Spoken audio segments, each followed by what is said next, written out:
Un gerente de ventas estaba tratando de motivar la visión de algunos de sus vendedores.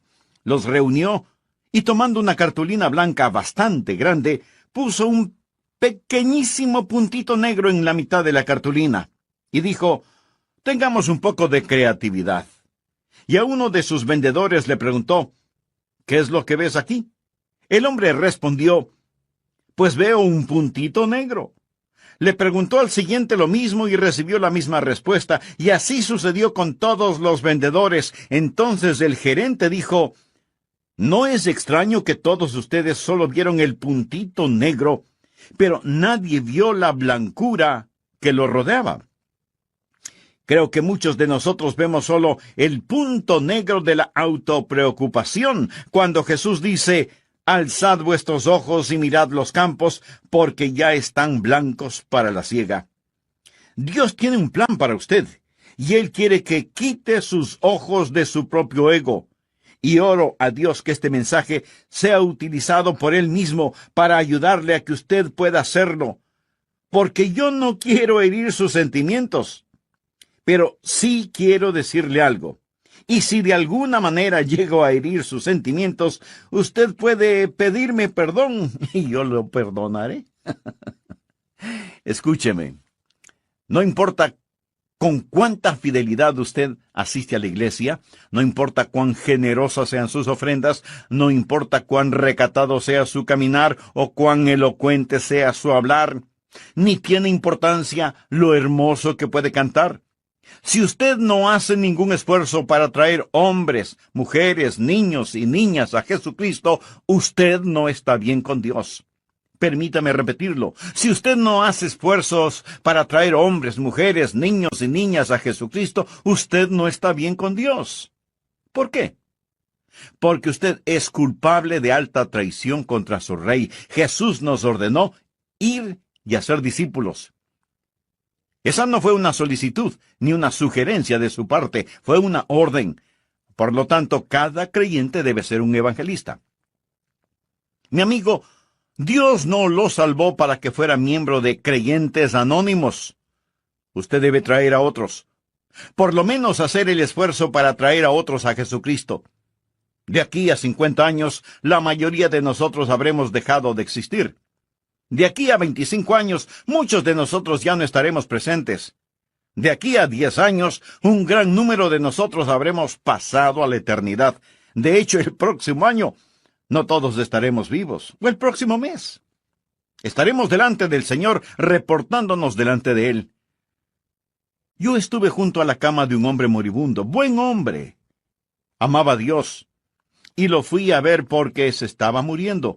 Yo sabía eso y él también lo sabía.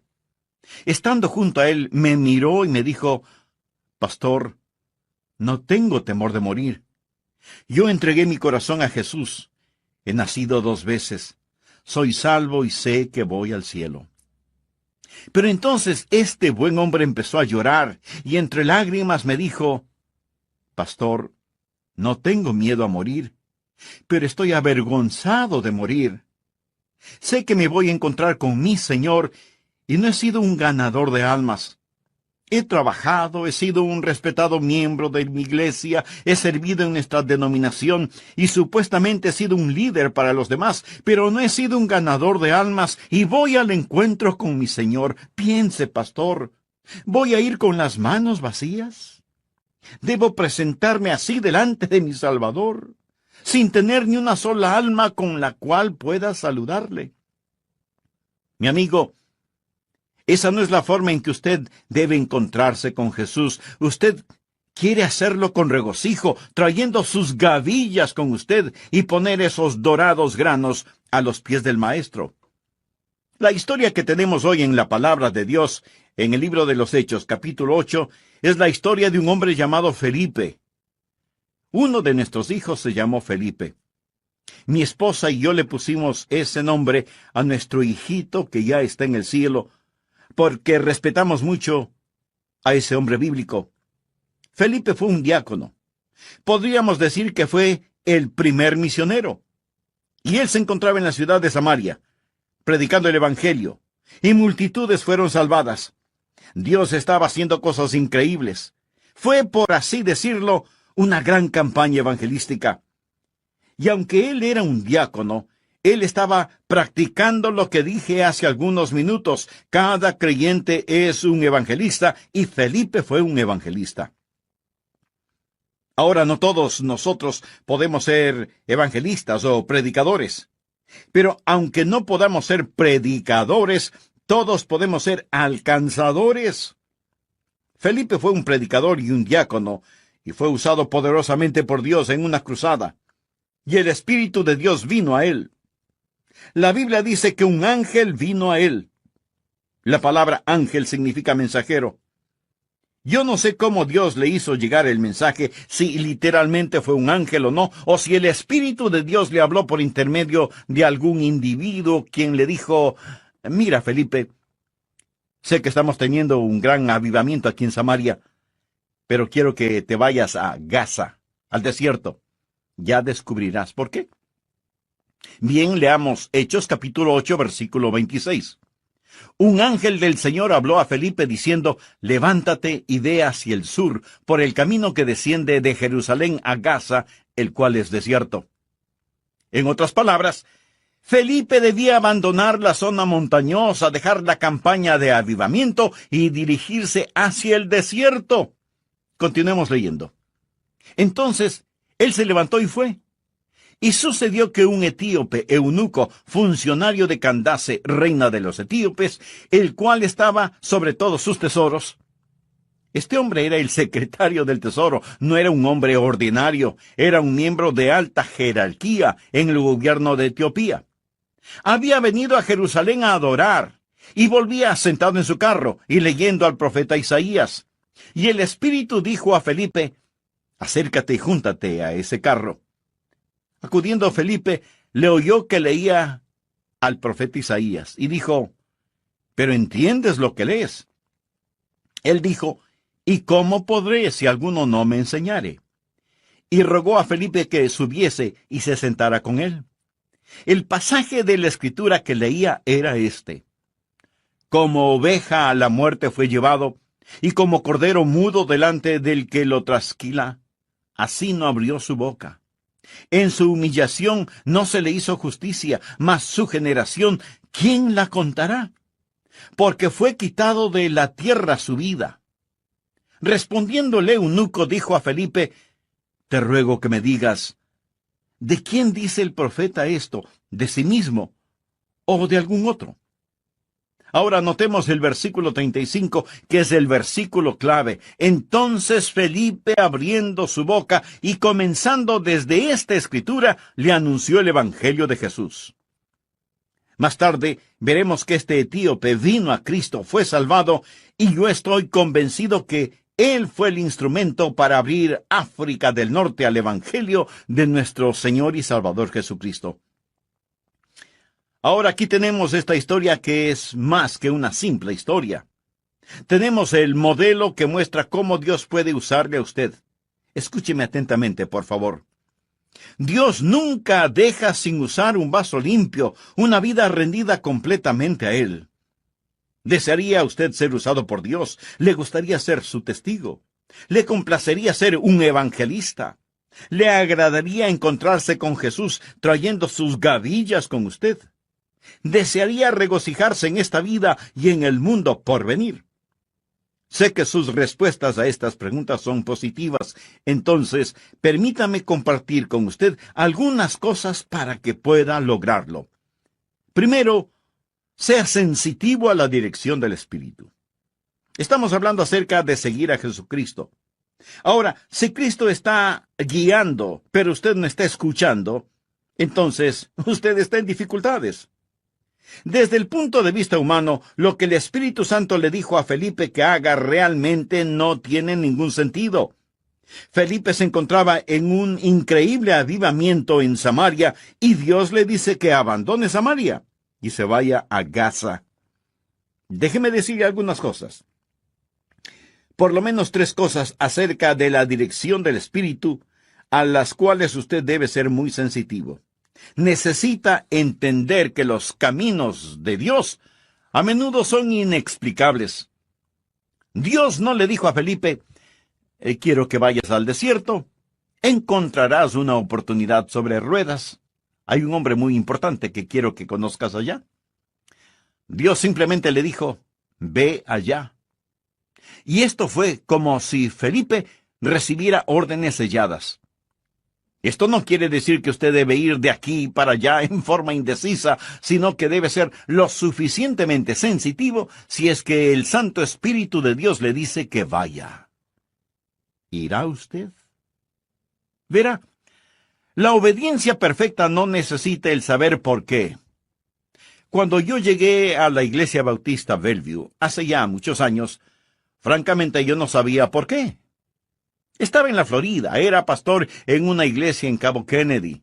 Dios nos estaba bendiciendo, la iglesia crecía, yo me sentía feliz, ellos me amaban, yo les amaba, y así nos bendecía Dios. Había estado allí por 8 años, cuando el comité de púlpito de la iglesia Bellevue empezó a conversar conmigo acerca de la posibilidad de venir acá. Puse el asunto en oración, hice ayunos, busqué la voluntad de Dios. Yo no tenía nada en contra de Memphis. De hecho, no sabía mucho sobre Memphis en Tennessee. Lo único que supe acerca de este lugar fue cuando miré un mapa. Parecía un lugar que Dios puso para tener al mundo unido con tanta tierra disponible. Pero no podía sacar de mi espíritu el hecho de que Dios quería que viniera. Ahora, mirando hacia atrás, puedo entender con más claridad por qué Dios quería que viniera, de lo que podría entender mirando sobre el horizonte. Nosotros no vemos la voluntad de Dios mirando sobre el horizonte, vemos la voluntad de Dios al mirar hacia atrás sobre nuestro hombro y decir, hasta aquí Dios nos ha guiado. Creo que todos nosotros podemos decir eso. Los caminos de Dios a menudo son inexplicables, y también los caminos de Dios a menudo son inesperados. Felipe no tenía ni la menor idea ni la forma de saber qué es lo que Dios tenía para él en el desierto. Él no sabía lo que Dios quería que él hiciera para guiar a este hombre, increíblemente importante, hacia el Señor Jesucristo. Escuche. ¿Quién sabe qué tremendas oportunidades Dios puede tener para usted en el futuro? ¿Quién sabe cuál será la próxima persona que usted guiará hacia Jesucristo? La siguiente ilustración la he usado varias veces. El 1 de abril de 1885, un profesor de escuela dominical llamado el señor Kimball puso su temblorosa mano sobre el hombro de un joven de 19 años, empleado en un almacén de calzado. Este jovencito había quedado huérfano cuando tenía 4 años, no tenía mucha educación. Pero el señor Kimball le dijo a este joven acerca de Jesús, oró con él y el joven recibió a Cristo. El nombre del joven, Dwight L. Moody. El Instituto Bíblico Moody y la revista cristiana Moody llevan ese nombre en su honor. Y cuando Moody vino a Cristo y fue gloriosamente salvado, él de inmediato quiso compartir a Jesús con otros. Y lo hizo en el interior de la ciudad, con niños y niñas a través del movimiento de las escuelas dominicales, y Dios lo bendijo en una forma extraordinaria. Un día, Moody fue a escuchar la predicación de Henry Varley. Y en su mensaje, Varley dijo, «El mundo todavía está por ver lo que Dios puede hacer con un hombre totalmente rendido a Él». Y Moody se dijo, «Yo seré ese hombre totalmente rendido a Él». Y Dios empezó a bendecir a Moody. Y aunque sin mayor educación, se convirtió en un evangelista internacional. En la última carta que él escribió, encontraron 48 errores gramaticales, y sin embargo, este hombre fue utilizado para estremecer 2 continentes. En el viejo mundo predicó en la iglesia de F. D. Meyer, y Meyer era un pastor británico muy educado. Y cuando Moody predicó en su iglesia, él no utilizó un inglés perfecto, y contó historias que hacían llorar. Por ejemplo, contó la historia de un hombre que sabía que iba a morir, y guió a cada miembro de su escuela dominical a Cristo antes de morir. En la iglesia todos lloraban. Y Meyer se sentía muy molesto y pensó, «Caramba, ¿cuándo va a terminar este tosco americano? ¿Cómo es que le permití usar mi púlpito? Sin embargo, más tarde, después del servicio, Meyer estaba tomando té con una hermana de la iglesia y le preguntó, ¿cómo está usted, hermana? Y ella le contestó, maravillosamente bien, hermano Meyer. Desde que el hermano Moody llegó, he guiado a cada participante de mi clase a la fe salvadora en Jesucristo. Meyer más tarde testificó diciendo, ese día aprendí de Moody el lenguaje de el alma, y mi vida fue cambiada. Más tarde, Meyer vino a los Estados Unidos. Moody fue de los Estados Unidos a Inglaterra, y Meyer vino de Inglaterra a los Estados Unidos y fue invitado a predicar en una universidad cristiana. Su tema fue entrega total. Hubo un hombre llamado Wilbur Chapman que estaba listo a abandonar sus estudios a pesar de que quería ser un misionero, pero no estaba listo para pagar el precio. Meyer, sin conocer a Chapman, dijo lo siguiente: si usted no es capaz de hacer lo que Dios quiere que haga, Dios empezará con usted donde quiera que esté.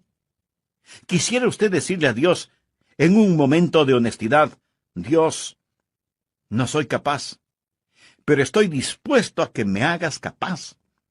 Y Chapman dijo, Señor, ese soy yo. No estoy dispuesto, pero estoy listo para que me hagas dispuesto. Y Dios así lo hizo. Chapman fue un gran evangelista que fue usado poderosamente por Dios. Y cuando él se preparaba para jubilarse del ministerio porque necesitaba ayuda o porque envejecía, encontró a un hombre joven recién salvado, exjugador profesional de béisbol, llamado A. Sunday, conocido como Billy Sunday. Chapman le preguntó, Billy, ¿podrías ayudarme en mi ministerio? Y Billy Sunday empezó a ayudar a Wilbur Chapman, levantando la carpa para las reuniones, poniendo las sillas, distribuyendo los himnarios y de vez en cuando predicando. Cuando Chapman finalmente llegó al final de su ministerio, le dijo a Sunday, Billy, quiero que te hagas cargo de este ministerio y lo continúes.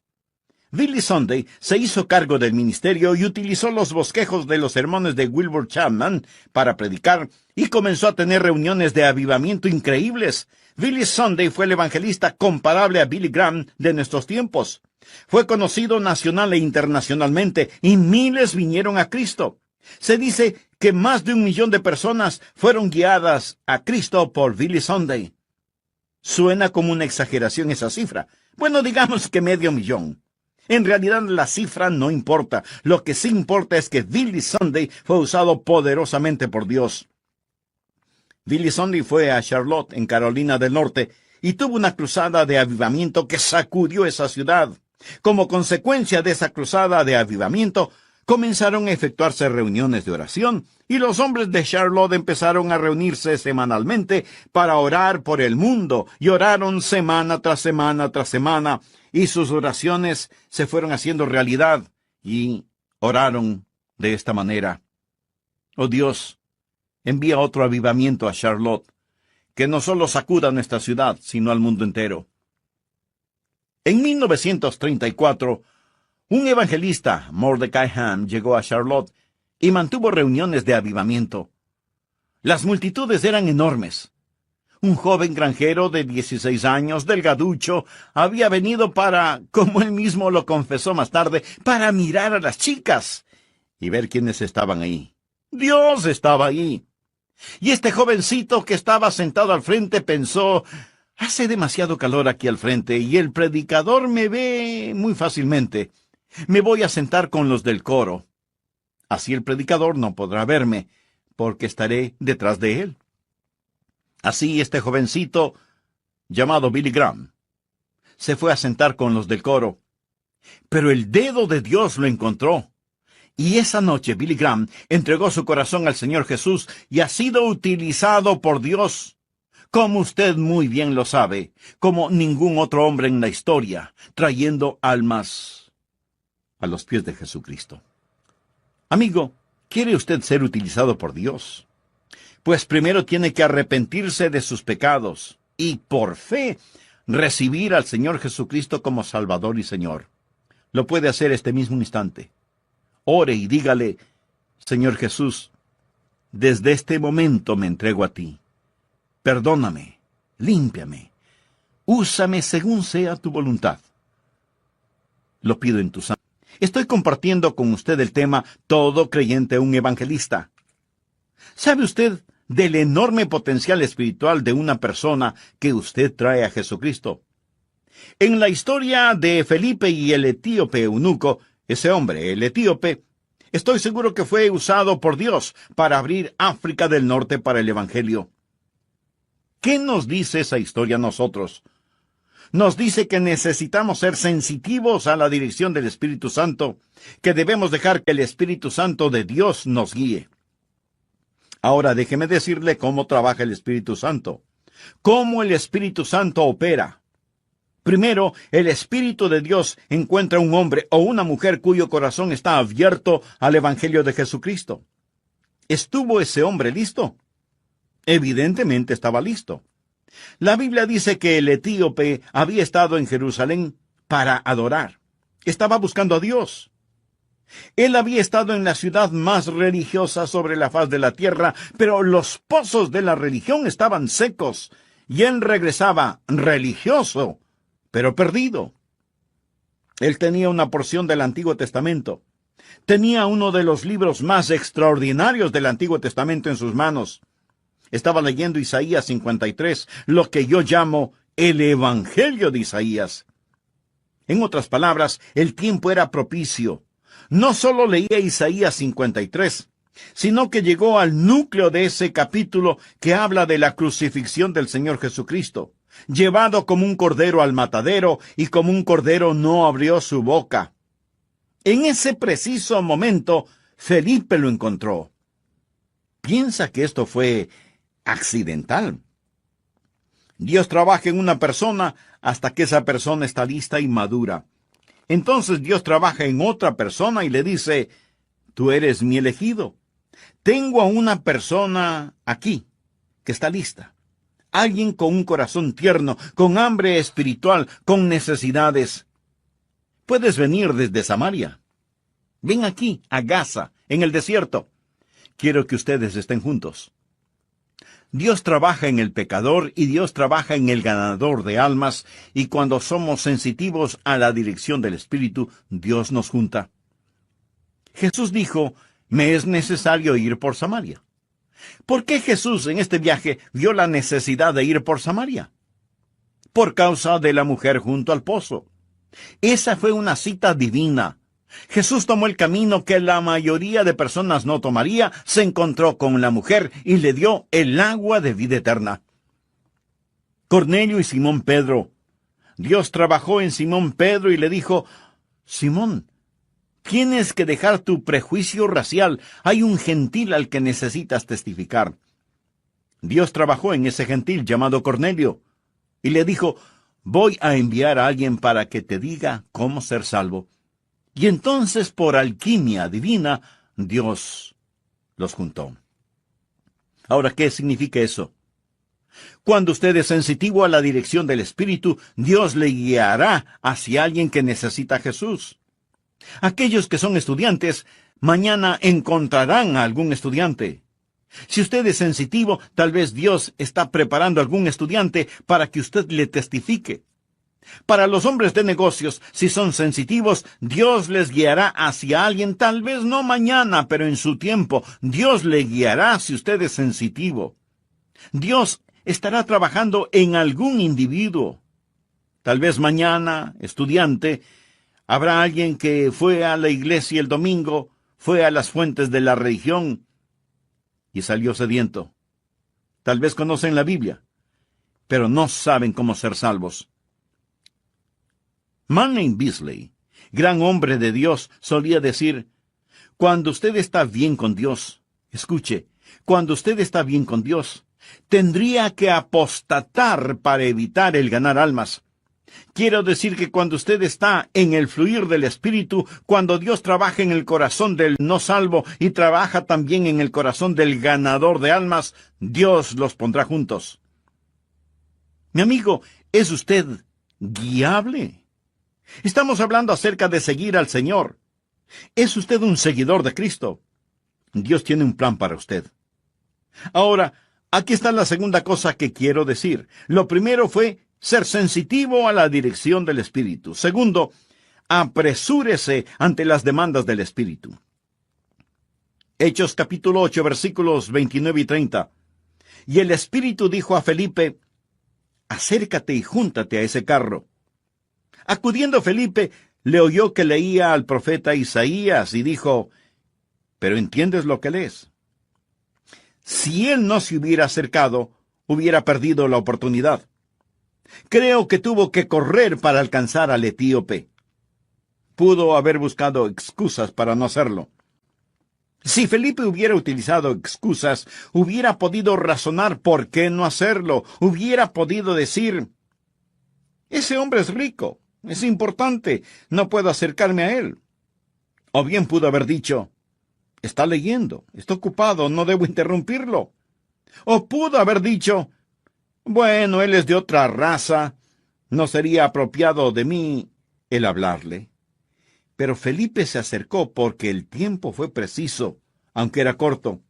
Perdemos muchas oportunidades doradas porque no somos rápidos a las demandas del Espíritu y esas oportunidades se deslizan entre nuestros dedos. Tercero, esté firme en el deseo del Espíritu. Ahora, ¿cuál es el deseo del Espíritu de Dios? Bueno, ¿dejaría usted que el Espíritu de Dios sea su deseo? ¿Cuál es el deseo del Espíritu de Dios? Escuche lo que dice Juan 15, versículos 26 y 27.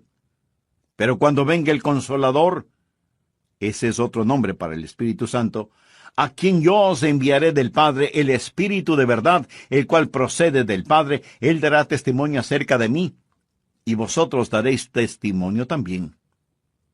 Recuerde, cuando empezamos este estudio en el libro de los Hechos, estudiamos Hechos 1:8, cuando Jesús dijo, pero recibiréis poder, cuando haya venido sobre vosotros el Espíritu Santo, y me seréis testigos.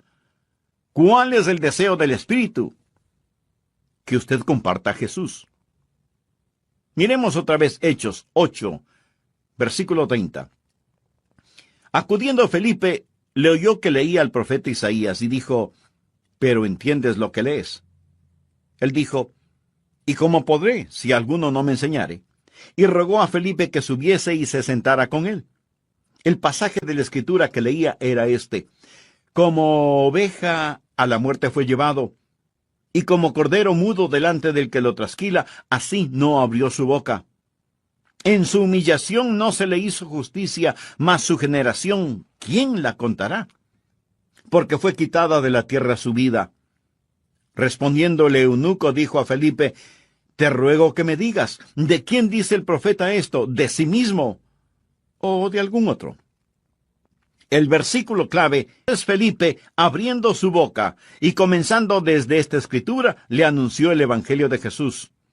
¿Cuál es el deseo del Espíritu? ¿Cuál es el trabajo del Espíritu? El que compartamos a Jesús. ¿De qué le habló Felipe al eunuco? No le dijo nada de su denominación, no le habló sobre asuntos raciales, no le habló de la política en Etiopía o en Jerusalén, le habló acerca de Jesús. Ese es el mensaje que necesitamos hoy, hablar de Jesucristo. Hay muchas personas que están haciendo cosas maravillosas, pero dejan a Jesús afuera. ¿Cuál es el deseo del Espíritu Santo? El que compartamos al Señor Jesús. ¿Cómo podemos tener la dirección del Espíritu y no tener el deseo del Espíritu? Y su deseo es que compartamos a Jesús. Miremos cómo Felipe compartió a Jesús con el eunuco. Le dijo algunas cosas básicas. Le dijo que él, el eunuco, era un pecador. El hombre estaba leyendo Isaías 53 y el versículo 6 dice, todos nosotros nos descarriamos como ovejas, cada cual se apartó por su camino, mas Jehová cargó en él el pecado de todos nosotros. Necesitamos entender. Necesitamos enseñar a la gente, así como Felipe le enseñó al eunuco la necesidad que tenía de ser salvo. Y no hay ninguno tan bueno que no necesite ser salvo, y ninguno tan malo que no pueda ser salvo. Cuando Felipe le preguntó si entendía lo que estaba leyendo, el hombre le respondió: ¿Cómo podré si alguno no me enseñare? Si usted quiere que la gente se salve, tienen que entender que son pecadores. Tienen que entender que Cristo murió por ellos. Felipe usó el texto para mostrar cómo Jesús, el Cordero de Dios, como Cordero en el matadero, murió sobre la cruz, tomó nuestro lugar en la cruz como sustituto. Un Dios santo no puede ignorar el pecado. Hay que pagar la culpa del pecado. Leí acerca de una empleada doméstica a quien Dios salvó, y un hombre que quería burlarse de su fe le preguntó: ¿Y cómo se siente ser una santa? Y ella respondió: realmente no estoy segura. Sé lo que es un santo y también sé que he sido salvada por gracia y voy rumbo al cielo. Y el hombre le dijo: así que has sido salvada. ¿Y cómo se siente ser salvada? Y ella respondió: probablemente no puede explicarlo como para que usted entienda, pero le diré lo que yo siento. Siento que estoy en las sandalias de Jesús y que Jesús está en mis zapatos. Mi amigo, ni un teólogo pudo haber dicho mayor verdad. Todos nosotros nos descarriamos como ovejas, cada cual se apartó por su camino, pero Jehová cargó en él el pecado de todos nosotros. Él tomó nuestro lugar para que nosotros pudiéramos tomar su lugar. ¿Qué necesita entender para ser salvo? ¿Cuál es el deseo del Espíritu? Primero, que somos pecadores y necesitamos ser salvos. Como ovejas nos hemos descarriado. Jesús, el Cordero de Dios, fue sacrificado por nosotros. Y segundo, que la salvación es por fe, no por obras de ninguna naturaleza. Es un regalo de Dios. ¿Cómo sé que Felipe enseñó eso? Bueno, en Hechos 8, 36 y 37 leemos: y yendo por el camino, llegaron a cierta agua, y dijo el eunuco: aquí hay agua.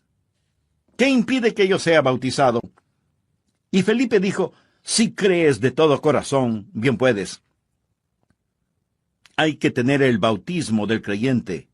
No bautismo antes de creer, sino el bautismo del creyente. No es un bautismo el que salva, sino bautismo que, como lo voy a demostrar en un momento, es una ilustración y demostración de su salvación. Note lo que Felipe le dijo: debes creer con todo tu corazón, y entonces serás salvo. La salvación es por la gracia, por medio de la fe. Hay un himno que dice: maravillosa gracia. Nada depende de usted, todo es de Dios. ¿Lo entiende? Eso es gracia. En Romanos 11:6 leemos: y si por gracia, ya no es por obras. De otra manera, la gracia ya no es gracia, y si por obras, ya no es gracia. De otra manera, la obra ya no es obra. Eso tiene sentido si usted no lee ese versículo. En el plan de Dios, o es la gracia, o son las obras. Nunca es gracia y obras. Si usted estuviera colgando sobre un profundo precipicio, al fondo del cual hay cortantes rocas, y hay una cadena que tiene fuertes eslabones de acero, pero un eslabón es de papel crepé, ¿cuán seguro se sentiría usted sujetándose a esa cadena?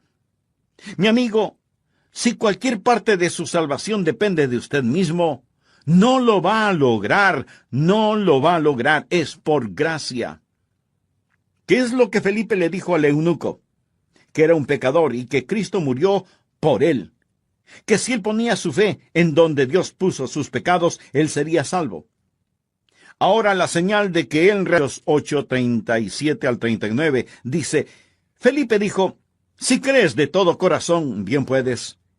Y respondiendo dijo: creo que Jesucristo es el Hijo de Dios. Y mandó parar el carro, y descendieron ambos al agua, Felipe y el eunuco, y le bautizó. Cuando subieron del agua, el Espíritu del Señor arrebató a Felipe, y el eunuco no le vio más, y siguió gozoso su camino. ¿Cuál fue el motivo para este bautismo? Primero, obediencia. ¿Ha sido usted bautizado? Jesús ordenó el bautismo cuando dio la gran comisión. Por tanto, id y haced discípulos a todas las naciones, bautizándolos en el nombre del Padre, y del Hijo, y del Espíritu Santo, enseñándoles que guarden todas las cosas que os he mandado. Y he aquí, yo estoy con vosotros todos los días, hasta el fin del mundo. ¿Quiere que Cristo esté con usted? Obedezca sus mandamientos, enseñe sus mandamientos, y el bautismo es uno de ellos. El bautismo no es necesario para la salvación, pero es necesario para la obediencia, y la obediencia es necesaria para el gozo. El eunuco siguió gozoso su camino. El bautismo es también una forma de confirmación, o sea, hacer real en la persona lo que le ha sucedido. Aquí estaba ese hombre de gran autoridad, yendo en su carro. Se salva. Ve un lugar con agua y pregunta qué impide que sea bautizado. Felipe le dice que si cree de todo corazón puede hacerlo. El hombre hace detener el carro, los dos bajan, y el eunuco pregunta, ¿qué debo hacer ahora? Felipe seguramente le dio algunas indicaciones. No sé exactamente cómo lo hizo, pero había suficiente agua para ser bautizado. No le echó unas gotitas de agua. Ambos se metieron en el agua y el hombre fue bautizado. La palabra griega baptizo significa sumergir. El hombre fue sumergido. ¿Por qué lo hizo? Para demostrar la muerte, la sepultura y la resurrección del Señor Jesucristo. Porque somos sepultados juntamente con Él. ¿Cómo lo fue Cristo? Para muerte por el bautismo, a fin de que como Cristo resucitó de los muertos por la gloria del Padre, así también nosotros andemos en vida nueva. Y Él lo demostró a todos sus acompañantes, a su escolta, porque Él no viajaba solo, ya que era un alto funcionario de su gobierno. Por lo tanto, no viajaba solo. ¿Se imaginan lo que significó para los demás el ver a este hombre importante bajar de su carro, meterse en el agua y permitir que le sumergieran totalmente? Fue un testimonio de que algo había pasado. Y aunque fue testimonio para otros, fue una confirmación para él mismo cuando estuvo sumergido. Él estaba diciendo que el viejo etíope estaba muerto y enterrado, y cuando salió del agua representaba una nueva persona, levantada para caminar y andar en vida nueva. Quisiera tener más tiempo para esta historia, pero tengo que terminarla. Escúcheme. ¿Qué privilegio nos ha dado Dios? Tenemos un privilegio que ni siquiera los ángeles lo tienen. Eso es, traer almas a Jesucristo. Y tenemos una oportunidad que no la tendremos en el mundo futuro. Traer almas a Jesucristo. Dios le está llamando a usted para que sea un evangelista. Cada creyente es un evangelista. Y usted necesita ser sensitivo a la dirección del Espíritu, y necesita ser rápido a las demandas del Espíritu, y necesita estar firme en el deseo del Espíritu, y en esa forma glorificar a Jesucristo. Ahora, si Dios sacó a Felipe de Samaria y lo llevó al desierto, ¿por qué lo hizo? Lo hizo porque había alguien que necesitaba escuchar el Evangelio. Soy lo suficientemente osado como para decir que usted no me está escuchando por accidente. Dios puso este mensaje en mi corazón porque oré al prepararlo, y Dios lo tiene a usted escuchándolo. ¿Sabe por qué? Porque Dios le ama. Él quiere que usted se salve. Dios está trabajando en su corazón. Amigo, no siente hambre en su corazón. Es el Espíritu Santo de Dios trabajando en usted. Por último, déjeme decirle, y se lo prometo con la autoridad de la palabra de Dios, si usted confía en Jesús, Él le salvará instantáneamente. Él estará con usted continuamente, y Él le protegerá eternamente, si usted confía en Él hoy. Incline su cabeza para orar. Cierre sus ojos. Deseo guiarle en oración. Si usted no tiene la seguridad de ser salvo, asegúrese ahora mismo. Diga esta oración silenciosa, pero fervientemente. Oh Dios, sé que me amas y que quieres salvarme. Jesús, tú moriste para salvarme, y prometes hacerlo si confío en ti. Me entrego a ti. Sé que soy pecador. Sé, Señor Jesús, Cuando por la noche usted entra a uno de los cuartos de su casa, lo primero que hace es accionar el interruptor para que se encienda la luz. Y eso seguramente no le sorprende. Ahora, si al accionar el interruptor nada sucede, usted no dice, «Ajá, como lo sospeché, esta electricidad es un fracaso». No, usted no dice eso. Lo más seguro es que usted decida averiguar qué sucede. Pueden ser varias las causas por las que la luz no se enciende. Tal vez el interruptor está roto, o a lo mejor el bombillo o algún fusible están quemados, y hasta pudiera ser que no haya pagado la cuenta de la luz.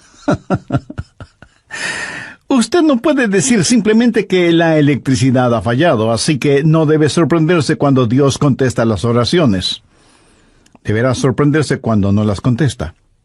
Y nunca diga que la oración es una pérdida de tiempo. Usted puede decir, algo no está bien. ¿Por qué Dios no ha contestado mi oración? Bien, quiero compartir con usted 6 claves para la oración contestada. Y espero que las grabe en su corazón. Son sencillas, nada realmente nuevo, pero algo que necesitamos recordar en una forma más continua y metódica. Para que sus oraciones sean contestadas, primero, debe orar en el nombre de Jesús. Veamos Juan 14, los versos 3 y 14. Jesús dijo, «Y todo lo que pidiereis al Padre en mi nombre lo haré, para que el Padre sea glorificado en el Hijo». Dios quiere glorificar a su Hijo, el Señor Jesucristo, y esa es la razón por la que debemos orar en su nombre. Y Jesús ratifica esa realidad al decir, «Si algo pidiereis en mi nombre, yo lo haré». Ahora vayamos al capítulo 16, versos 23 y 24, en donde Jesús hace énfasis en el mismo asunto. «En aquel día no me preguntaréis nada. De cierto os digo, que todo cuanto pidiereis al Padre en mi nombre, os lo dará. Hasta ahora nada habéis pedido en mi nombre. Pedid y recibiréis, para que vuestro gozo sea cumplido». Muéstreme una persona cuyas oraciones le son contestadas, y de seguro que esa persona está llena de gozo. Jesús también dijo en Juan 14:6, «Yo soy el camino y la verdad y la vida. Nadie viene al Padre sino por mí». Y esa es la verdad en cuanto a la oración. No hay forma de llegar a Dios el Padre sino únicamente por medio de su Hijo Jesucristo. Supongamos que usted se pierde buscando una dirección en un lugar que no conoce. Así que detiene a una persona en la calle para que le ayude, y esa persona le dice, «Vaya derecho 3 cuadras más, luego vire a la derecha, verá una casa blanca con una cerca de madera, entonces vire a la izquierda, y esa es una calle sin salida. Recorra 3 cuadras más, vire a la derecha», y usted le interrumpe y le dice, «Un momentito, por favor, no puedo recordar todo eso, déjeme anotarlo». Y la persona que le está dando las direcciones le dice, «¿Sabe qué? Yo estoy yendo en la misma dirección, permítame guiarle. Usted únicamente sígame». Esa persona no solo le señala el camino, sino que, por así decirlo, se vuelve el camino. Jesús no indica el camino, Jesús es el camino hacia el Padre, y cuando usted ora en el nombre de Jesús, Él le lleva a la presencia del Padre. Anote Efesios 2:18. «Porque por medio de Él los unos y los otros tenemos entrada por un mismo Espíritu al Padre». ¿Qué significa orar en el nombre de Jesús? Significa orar con su autoridad. Cuando usted pone su firma en un cheque y se lo da a alguien, esa persona va al banco y lo efectiviza. El banco le entrega la cantidad de dinero estipulada en el cheque, porque ese cheque lleva su nombre, lleva su firma, y con su firma usted le autoriza al banco la entrega de ese dinero. Trate de ir a cualquier banco y hacer efectivo un cheque que no tiene ninguna firma, y le aseguro que estará metiéndose en profundos problemas. Cuando pedimos en el nombre de Jesús, no estamos simplemente rociando con algún polvito mágico oraciones al decir en el nombre de Jesús, abracadabra, que lo que he pedido se haga.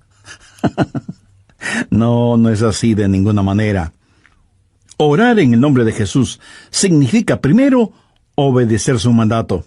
Segundo, hacer algo aprobado por Él. Tercero, saber que eso le dará honor y gloria a Él.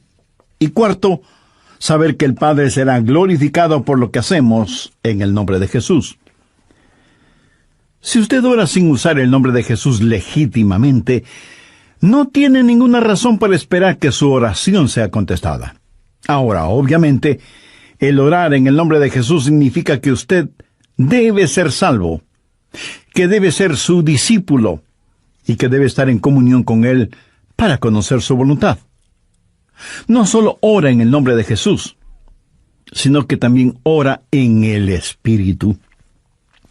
Veamos Efesios 6:18. Orando en todo tiempo, con toda oración y súplica en el Espíritu, y velando en ello con toda perseverancia y súplica por todos los santos. Así como se debe orar en el nombre de Jesús, hay que orar en el Espíritu. Casi al final del Antiguo Testamento hay un versículo muy interesante. Busque Zacarías 12:10. Dios habla de lo que hará en los últimos días, cuando los judíos como nación vengan a Jesús. Y derramaré sobre la casa de David y sobre los moradores de Jerusalén espíritu de gracia y oración, y mirarán a mí, a quien traspasaron, y llorarán como se llora por hijo unigénito, afligiéndose por él como quien se aflige por el primogénito. Hay muchas cosas maravillosas en este versículo, pero lo que más me bendice es que Dios dice que hay un Espíritu, el Espíritu Santo, que es el Espíritu de gracia y de oración. ¿Tiene usted dificultades al orar? ¿Sabe por qué? Porque no está lleno del Espíritu. Porque cuando lo esté, la alabanza y la oración fluirán de su Espíritu. Usted estará constantemente alabando a Dios y constantemente suplicando en oración. Dios dice que un día Él va a derramar su espíritu de gracia y oración sobre los judíos, pero Él ya ha derramado su espíritu de gracia y oración sobre usted. Por lo tanto, usted debe orar en el Espíritu. En la pequeña epístola de Judas, el verso 20, dice, «Pero vosotros, amados, edificando sobre vuestra santísima fe, orando en el Espíritu Santo». ¿Había notado eso? ¿Cómo se desafía usted mismo? Orando en el Espíritu Santo. ¿Por qué es tan importante orar en el Espíritu? Bien, sabemos que cuando oramos en el nombre de Jesús, oramos con autoridad. Pero cuando oramos en el Espíritu, oramos con fortaleza para que Él nos ayude. Déjeme, le muestro algo en Romanos 8:26. Y de igual manera, el Espíritu nos ayuda en nuestra debilidad, pues que hemos de pedir como conviene no lo sabemos. Pero el Espíritu mismo intercede por nosotros con gemidos indecibles. Mi amigo, esto significa que cuando usted ora, no lo puede hacer sin el Espíritu, y Él no lo hará sin usted. Es el Espíritu el que ora. Y Él hace por usted lo que usted no puede hacer por usted mismo. El Santo Espíritu de Dios inspira, guía, pone energía y sostiene nuestras oraciones. Nuestro espíritu humano es débil, y aunque el espíritu esté dispuesto, nuestra carne es débil. Por lo tanto, el Espíritu Santo nos ayuda en nuestra debilidad. No hay ninguno de nosotros que alguna vez no haya dicho, «Fallé en mi vida de oración. Ojalá pudiera orar más. ¿Por qué no puedo hacerlo?» Le diré por qué no oramos más. Francamente, porque somos débiles. Pero nuestra debilidad no debe convertirse en incapacidad, sino más bien en fortaleza, porque la Biblia dice que cuando somos débiles, somos fuertes. Si aprendemos a depender en el Espíritu Santo, quien nos ayuda en nuestras debilidades, inspirándonos, guiándonos y capacitándonos. Más aún, Él nos ayuda en nuestra ignorancia. Pues ¿qué hemos de pedir como conviene? No lo sabemos. ¿Alguna vez ha pensado en eso? Estuve una vez en una conferencia bíblica en Dallas. Al finalizar la conferencia, 2 jóvenes estudiantes se me acercaron y uno de ellos me preguntó, «Pastor, ¿usted ora?» Le respondí que sí. Entonces me dio una pequeña tarjeta diciéndome, «Aquí están nuestros nombres. Somos estudiantes en el seminario. Por favor, ore por nosotros». Yo les agradecí y puse esa tarjetita en mi Biblia. He orado por esos estudiantes, pero no creo que lo haya hecho en forma regular. No porque ellos no me importen, pero una asignación de oración es más que 2 nombres en una tarjeta. Si tuviera que orar por todos quienes me piden que ore por ellos, ni las 24 horas del día serían suficientes, se lo aseguro.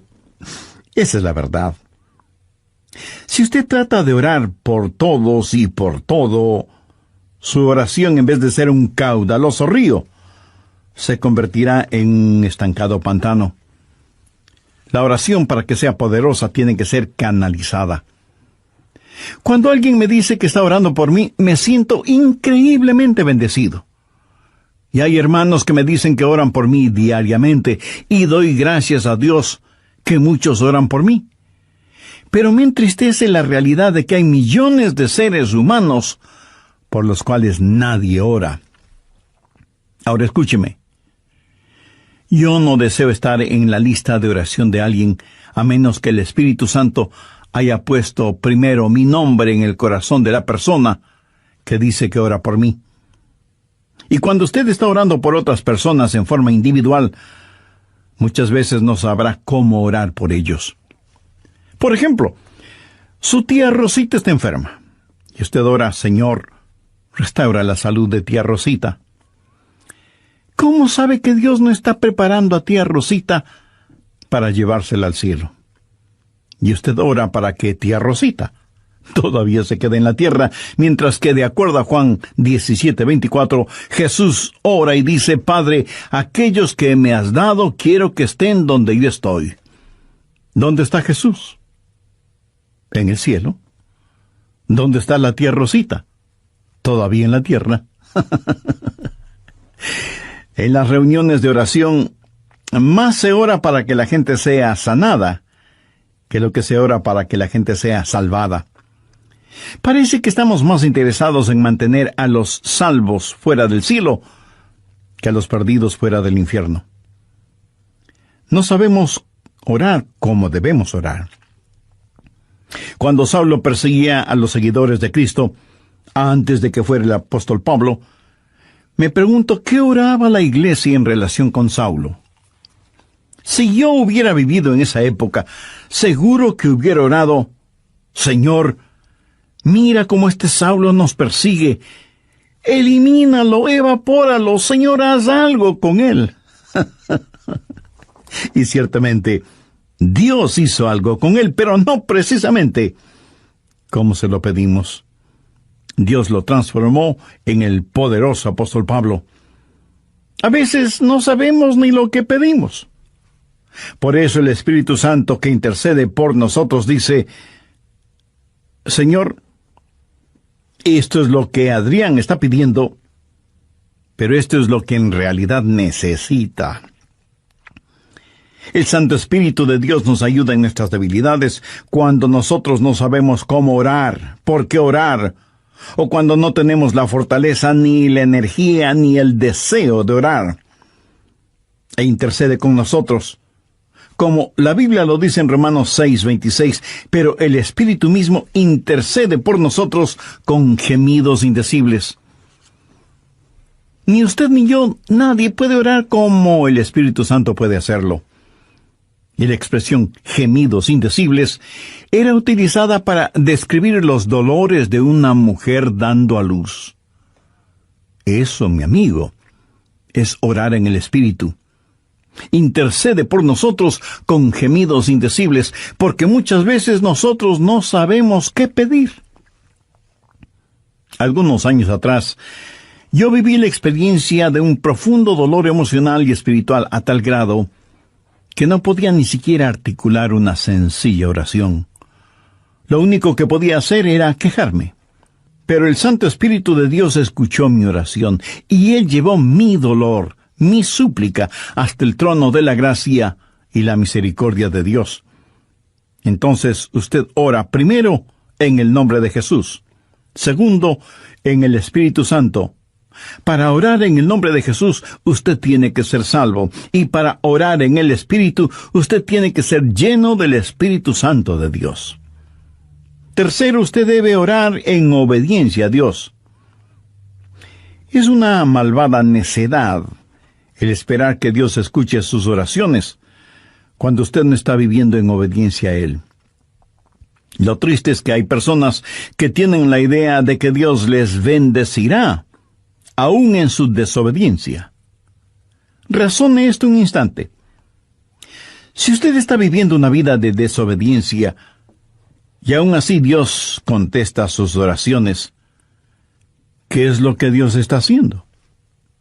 Está animando y recompensando su pecado. Pero escúcheme, Dios le ama demasiado como para hacer eso. Veamos el Salmo 66. Quiero mostrarle algo. Salmo 66, verso 18. Este es un versículo que debería estar subrayado en su Biblia. Si en mi corazón hubiese yo mirado la iniquidad, el Señor no me habría escuchado. Ahí lo tiene, en blanco y negro y bien impreso. Y usted no tiene que ser un científico aeroespacial para entender eso, ¿verdad? Muchos hablan de las grandes promesas en la oración. Bien, esta es una promesa. Si en mi corazón hubiese yo mirado la iniquidad, el Señor no me habría escuchado. Ahora, note que no dice, si hubiera pecado, Dios no me escucharía. Dios no le escuchará a usted. Dios no me escuchará a mí. Dios no escuchará a nadie que tenga iniquidad en su corazón. Iniquidad significa el hacer trato con el pecado, sentirse en paz haciendo el pecado. Y si yo tengo cualquier iniquidad en mi corazón, Dios no me escuchará. Ora usted a Dios. Si tiene algún pecado en su corazón, ¿cómo puede esperar que Dios le escuche? Para que Dios le escuche, usted tiene que arrepentirse de sus pecados y tener a Jesús como su Salvador y Señor. De vez en cuando alguien me dice, pastor, Dios me ha dado la habilidad de decir hermosas oraciones. Y si Dios mismo me ha dado esa habilidad, quiero decir que Él está impresionado con mis oraciones. Mi amigo, hay una buena palabra griega para describir lo que usted está diciendo. Tontería. Escúcheme, Dios no se impresiona con sus oraciones, pero sí se impresiona con su necedad. Veamos lo que dice Isaías 1:13. No me traigáis más vana ofrenda. ¿Sabe usted lo que es una vana ofrenda? Es solo una oración vacía. No me traigáis más vana ofrenda. El incienso me es abominación.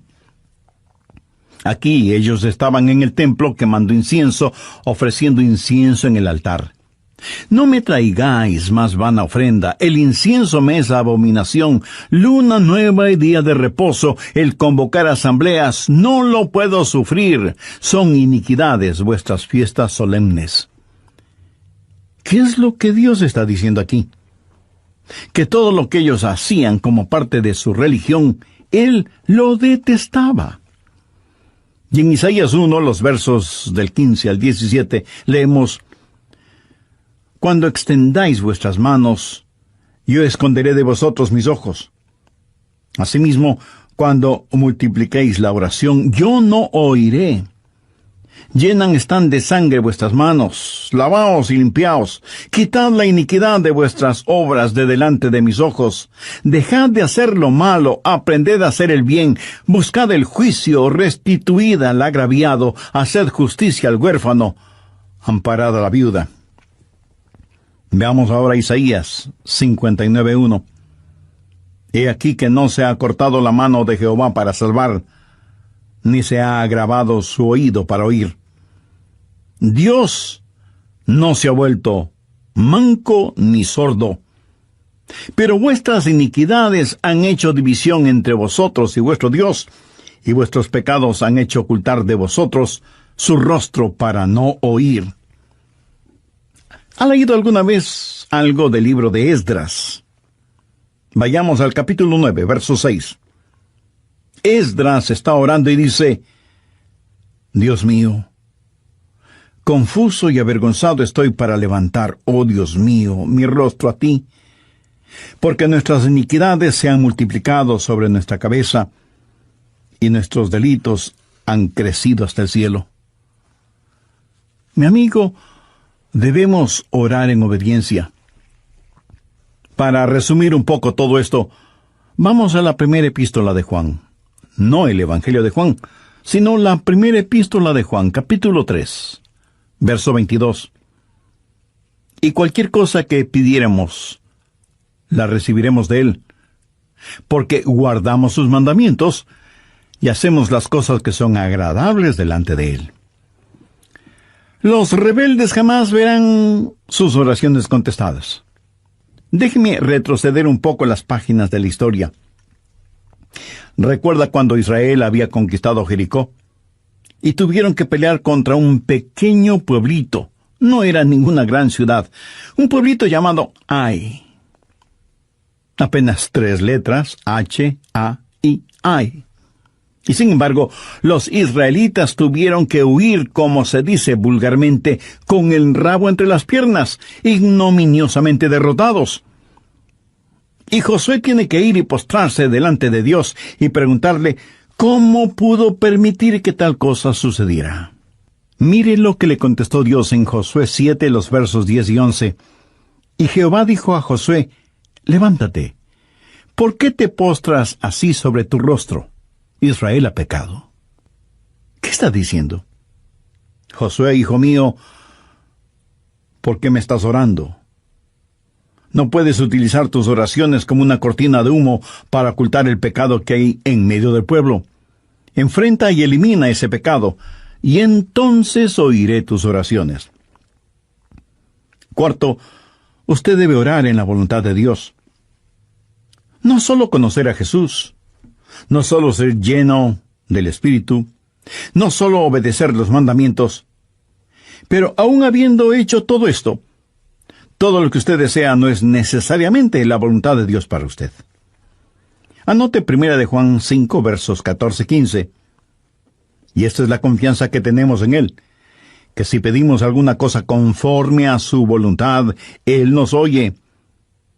Y si sabemos que Él nos oye en cualquier cosa que pidamos, sabemos que tenemos las peticiones que le hayamos hecho. Orar en la voluntad de Dios. Y usted no encuentra la voluntad de Dios simplemente por adivinación. Pastor, ¿cómo voy a conocer la voluntad de Dios? Bien, permítame hacerle una pregunta. ¿Quiere en realidad saberlo? Y usted me responde: bueno, no sé si quiera saberlo o no. Entonces le haré otra pregunta. ¿Quiere hacer la voluntad de Dios? Y usted me responde: sí, claro que sí. ¿La quiere hacer realmente? Quiero decir, si Dios le dijera este mismo momento: hay algo que deseo que hagas, ¿lo haría? ¿Sabe usted cuál sería la primera pregunta debido a nuestra naturaleza humana? ¿Qué es, Señor? Esa no debería ser la primera pregunta o la primera respuesta. Usted no puede contestar una pregunta con otra pregunta. Usted debe contestar esa pregunta con una afirmación. Adrián, hay algo que quiero que hagas. ¿Lo harás? Yo debo contestar: Sí, Señor, lo haré. ¿Qué es lo que quieres que haga? Verá, la manera de conocer la voluntad de Dios no es sabiendo lo que es, sino comprometiéndose a hacerla aún antes de saber lo que es. Eso es confianza. Sencillamente diga, Señor, estoy listo, y haré lo que quiera que tú quieras que haga. Y aunque esa frase pueda trabar nuestra lengua, destraba nuestra capacidad de obediencia. Debo admitir que muchos tienen temor de la voluntad de Dios. De alguna manera se les ha metido la idea en la cabeza de que si se prestan para servicio bajo la voluntad de Dios, van a terminar como misioneros en el país de sal si puedes, viviendo en una choza con piso de tierra y comiendo carne de serpiente o quién sabe qué otros exóticos alimentos. ¿Sabe qué? Pudiera ser que así suceda. La forma de conocer la voluntad de Dios es aceptando la voluntad de Dios antes de conocer cuál es la voluntad de Dios. Y aunque suena complicado lingüísticamente, espiritualmente no lo es. Pero usted me dice, el pastor, quiero más detalles. Muy bien, le voy a dar más detalles. La voluntad de Dios es buena, perfecta y aceptable. Y si piensa que esto lo digo porque soy muy inteligente, pues siento desilusionarle. Veamos qué dice Romanos 12, versos 1 y 2. Así que, hermanos, os ruego por las misericordias de Dios, que presentéis vuestros cuerpos en sacrificio vivo, santo, agradable a Dios, que es vuestro culto racional. No os conforméis a este siglo, sino transformaos por medio de la renovación de vuestro entendimiento, para que comprobéis cuál sea la voluntad de Dios, agradable y perfecta. Usted no necesita saber nada más que esto. La voluntad de Dios es buena, agradable y perfecta. Preséntese usted mismo como un sacrificio vivo y santo delante de Dios, y usted, sin ninguna sombra de duda, conocerá y comprobará que la voluntad de Dios es siempre buena, agradable y perfecta. La oración no es para manipular la voluntad de Dios, para que se amolde a la suya. Es descubrir la voluntad de Dios y meterse de cabeza en ella. Pero escúcheme con atención. En última instancia, usted no encuentra la voluntad de Dios. La voluntad de Dios lo encuentra usted. Cuando su corazón está bien con Dios, usted presenta su cuerpo como un sacrificio vivo y rehúsa el ser amoldado por el sistema y los valores del mundo, para más bien ser transformado, renovado en su mente y empezar a pensar los pensamientos de Cristo y, por lo tanto, tener la capacidad de orar en la voluntad de Dios. Quinto, orar en comunión con los creyentes. Por favor, busque el Evangelio de Marcos, capítulo 11, los versos 25 y 26. Y cuando estéis orando, perdonad si tenéis algo contra alguno, para que también vuestro Padre que está en los cielos os perdone a vosotros vuestras ofensas. Porque si vosotros no perdonáis, tampoco vuestro Padre que está en los cielos os perdonará vuestras ofensas. Mi amigo, no se olvide que un pecado no perdonado es la más formidable barrera contra la oración. Tantas personas se preguntan por qué sus oraciones no son contestadas cuando están guardando tremendos resentimientos en su corazón. Le pregunto, ¿ese resentimiento, ese enojo, vale la pena tenerlo? Lo que es peor, ¿vale la pena ir acumulándolo, guardándolo, hasta que por fin estalla, hiriendo no solo a quienes motivaron ese enojo, sino a usted mismo? La satisfacción carnal de guardar un resentimiento contra alguien no vale de ninguna manera la pena porque impide que nuestras oraciones sean contestadas. Escuché de una pequeña niña que una noche, por haberse portado mal, su mamá le mandó temprano a la cama. Pero antes de acostarse, la niña debía orar. Ella así lo hizo. Oró por su hermana y su hermano, oró por su papá y su abuelita, oró por sus amigas en la escuela, oró por su profesora, oró por su perro y por su gato, y finalizó con un alegre amén. Luego, mirando a su madre, le dijo: «Como habrás notado, mamá, tú no estuviste en mi oración». Me imagino que esa oración no habrá salido de ese cuarto, menos habrá llegado al cielo. Pero hay una profunda lección en esto.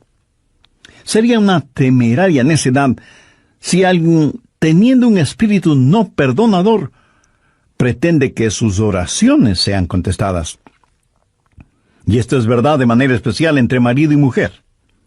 En 1 Pedro 3:7 leemos: «Vosotros maridos igualmente, vivid con ella sabiamente, dando honor a la mujer como a vaso más frágil y como a coherederas de la gracia de la vida».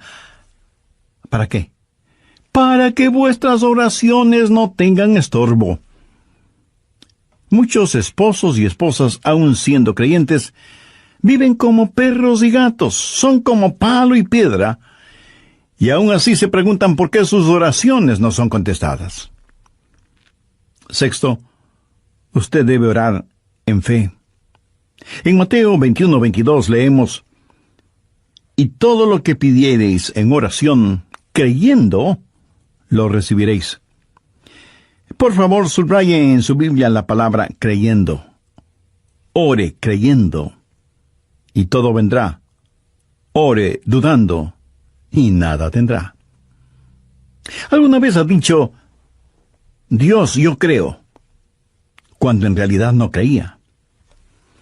Muchos piensan que el decir que creen les será contado como si en verdad creyeran. Estaban mintiendo, ellos lo sabían, y Dios también lo sabía.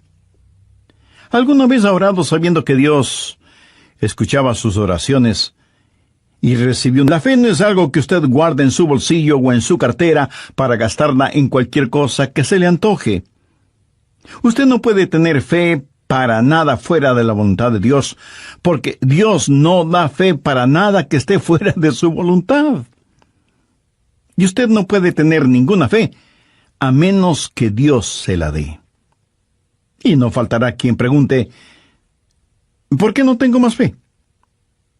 Si usted pone en práctica lo que he compartido en este estudio bíblico, le puedo asegurar que descubrirá que la fe está ahí. Cuando usted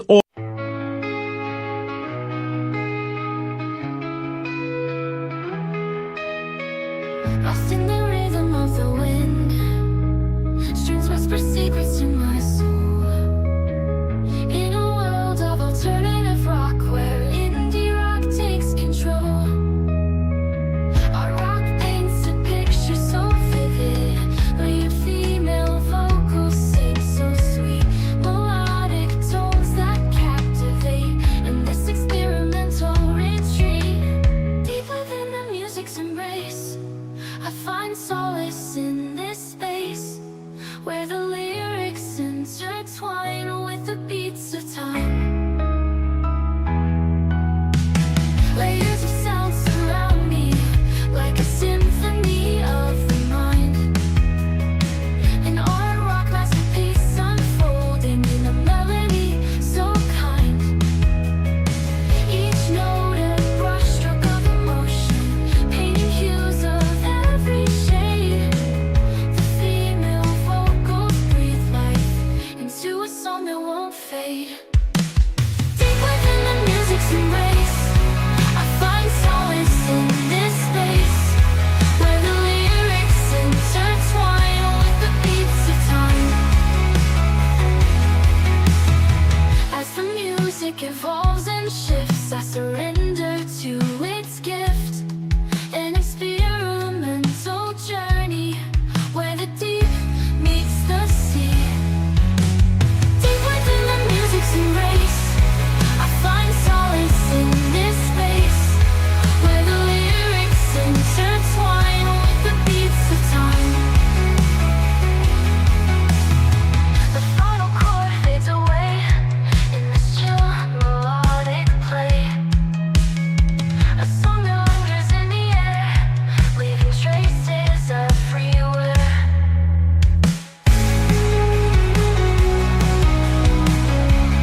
ora en el nombre de Jesús, cuando usted ora en el Espíritu Santo, cuando usted ora en obediencia y en comunión, cuando ora en la voluntad de Dios, la fe está ahí. Pero si estos elementos espirituales no están ahí, tampoco estará la fe. Ustedes, esposos, han tenido alguna vez un argumento. Y si me dice que no, con toda mi cariñosa cortesía le diré que son mentirosos. Cuando marido y mujer tienen un argumento y no lo solucionan, y luego se arrodillan para orar por su hijito enfermo, ¿no se sienten espiritualmente enfermos? ¿No sienten que están actuando hipócritamente? Saben que sus oraciones no se elevarán ni un centímetro del piso y por lo tanto jamás llegarán al cielo. No tienen ninguna fe como para que sus oraciones sean contestadas. Cuando sus corazones sean justos, puros y limpios, y palpiten al mismo compás espiritual, entonces tendrán fe. Y al tener fe, esa fe será el combustible para transportar su oración hasta el trono de la gracia de Dios. Jorge Muller, de Bristol, Inglaterra, fue un gran siervo de Dios y un poderoso hombre de fe. Él tenía un diario personal en el cual anotaba todas las instancias de oraciones contestadas y llegó a registrar 25,000 oraciones contestadas, algunas de ellas increíblemente milagrosas, imposibles de explicarlas, aparte de la intervención de Dios. Alguna vez alguien le preguntó a George Muller, ¿cuál es el secreto para que las oraciones sean contestadas? ¿Sabe cuál fue su respuesta? Tenga fe en Dios. Tenga fe en Dios. Ahora, yo no creo que él dijo tenga fe en Dios, sino que dijo tenga fe en Dios. Mira, en realidad no es una gran fe la que necesitamos, sino que necesitamos tener fe en un gran Dios. Fe no es solo un sentimiento positivo, ni el que usted se vuelva frenético o fanático, sino tener la absoluta confianza de que Dios hará lo que usted le ha pedido, si ese pedido está encuadrado dentro de los parámetros de la voluntad de Dios. Los discípulos le dijeron a Jesús, Señor, enséñanos a orar. Y ese debe ser nuestro pedido también, para que Dios nos ayude a ser hombres y mujeres de oración. Hay algo en nosotros que se resiste a orar. Preferimos ocuparnos en cualquier otra cosa en vez de orar. Y eso se debe a nuestra naturaleza carnal y pecaminosa. Por eso necesitamos la ayuda de Dios para que amemos de tal manera a Jesús y seamos llenos de su Espíritu Santo para que la oración fluya de nosotros en forma constante y que oremos siempre en el nombre del Señor Jesucristo.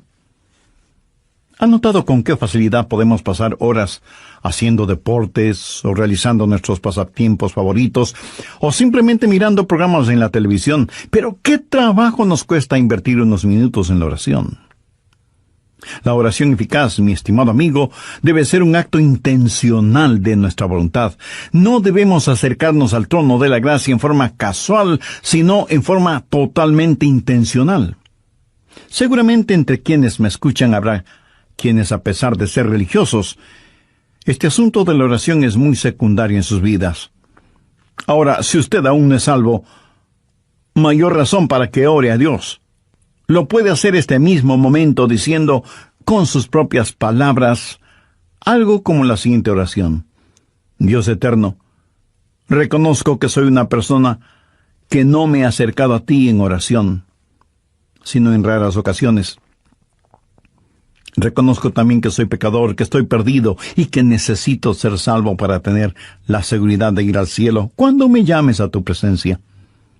Señor Jesús, creo que eres el Hijo de Dios y que entregaste tu vida y derramaste tu sangre en la cruz para, por medio de tu sacrificio, pagar la deuda de mis pecados, perdonarme, limpiarme y salvarme. No sé si mi fe es grande o pequeña, pero con la fe que tengo este momento te invito a que vengas a mi corazón y seas mi Salvador y mi Señor. Toma el control total de mi vida y ayúdame a ser la clase de persona que tú quieres que sea. Ayúdame a ser un testigo fiel de tu gracia y misericordia hasta el momento en que me llames a tu presencia. Lo pido en tu santo nombre. Amén.